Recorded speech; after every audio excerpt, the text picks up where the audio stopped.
जर तुमच्या मुलीचे लग्न होत नसेल तर तिला हे 4 प्रश्न नक्की विचारा. भारतात अनेक जण मुलीच्या लग्नाचा विचार करूनच काळजीत असतात. मुलीचं लग्न कधी होणार या प्रश्नाने अनेक पालक टेन्शनमध्ये असतात. तुम्ही देखील या समस्येमधून जात असाल तर तुम्ही तुमच्या मुलीला हे प्रश्न विचारू शकता. जर तुम्ही देखील मुलीचे लग्न कधी होणार या समस्येने हैराण असाल तर काळजी करण्याची गरज नाही, कारण या परिस्थितीतून जाणारे तुम्ही एकटे नाही. पण भारतात या परिस्थितीमुळे पालकांना तणावग्रस्त होणे सामान्य आहे, कारण आजच्या आधुनिक काळातही मुलीचे वयाच्या 1 वर्षाच्या आत लग्न करणे समाजात मान्य केले जाते. तसे झाले नाही तर विविध प्रकारचे प्रश्न टोमण्यांना सामोरे जावे लागते. मात्र या सगळ्यांची काळजी करून काहीच मिळणार नाही. तुमच्याही मुलीचे किंवा जवळच्या व्यक्तीचे लग्न ठरत नसेल तर तिला हे प्रश्न नक्की विचारा. 1. नक्की लग्न करायचे आहे का? तुम्हाला नक्की लग्न करायचे आहे का?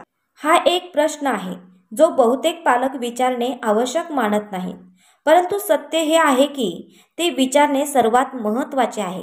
असे होऊ शकते की तुमच्या मुलीला करिअरमध्ये काहीतरी साध्य करायचे आहे, तिला तिचे नाव मोठे करायचे असेल किंवा तिचा लग्नावर विश्वास नाही. पण हे सर्व तेव्हाच समजेल जेव्हा तुम्ही त्यांच्याशी याबद्दल बोललात. त्यामुळे मुलीचे लग्न करण्याआधी त्यांना हा प्रश्न नक्की विचारा. 2. तुम्हाला दुसरे कोणी आवडते का? भारतात मुली सहसा त्यांच्या पालकांना अशा कोणत्याही अनुभवाविषयी सांगत नाहीत, ज्यामुळे एकतर त्यांना तणावात टाकले जाते. यामुळे मुली सगळ्यांपासून गुपचूप रिलेशनशिपमध्ये राहतात. हे शक्य आहे की तुमची मुलगी देखील एखाद्याशी गंभीर नात्यात आहे आणि तिला त्याच्यासोबत सेटल व्हायचे आहे. त्यामुळे त्यांच्याकडून जाणून घेण्याचा प्रयत्न करा की तो दुसऱ्याला आवडतो का.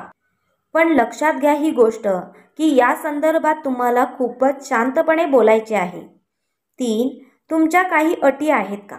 अनेकदा असे दिसून येते की अरेंज मॅरेजमध्ये पालक मुलाच्या दिसण्यापासून ते नोकरी आणि कुटुंबापर्यंत सर्व माहिती तपासतात, पण मुलीला काय हवे आहे ही गोष्ट विचारतच नाहीत. साधारणपणे असा समज असतो की मुलींना दुसऱ्यांच्या घरी जुळवून घेण्यासाठी काही त्याग करावा लागतो, पण सत्य हे आहे की अशी परिस्थिती पूर्णपणे टाळता येते. तुमच्या मुलीला विचारा की तिला कोणत्या प्रकारचा मुलगा आणि कुटुंब हवे आहे, जो तिच्या व्यक्तिमत्त्वाशी आणि स्वप्नांशी मिळून घेणारा जोडीदार मिळणे गरजेचे असते. 4. भूतकाळाच्या खुणा. अनेक वेळा नात्यात असे काही घडते ज्यांची हृदयावर खोलवर छाप पडते. यामुळे बरेच लोक प्रेम आणि त्यांच्याशी संबंधित कोणत्याही प्रकारच्या नात्यांपासून दूर जातात.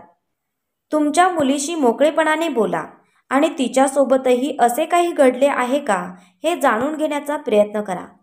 ती जे काही उत्तर देईल ते मोठ्या मनाने स्वीकारा आणि जर तुम्हाला वाटत असेल की तिला अशा भावनिक नुकसानातून बाहेर पडण्यासाठी तज्ज्ञांची मदत हवी असेल तर ते देखील घेण्यास अजिबात संकोच करू नका. तर मित्रांनो, व्हिडिओ आवडला तर लाईक, शेअर आणि अशाच नवीन व्हिडिओसाठी आपल्या पेजला फॉलो करायला विसरू नका. धन्यवाद.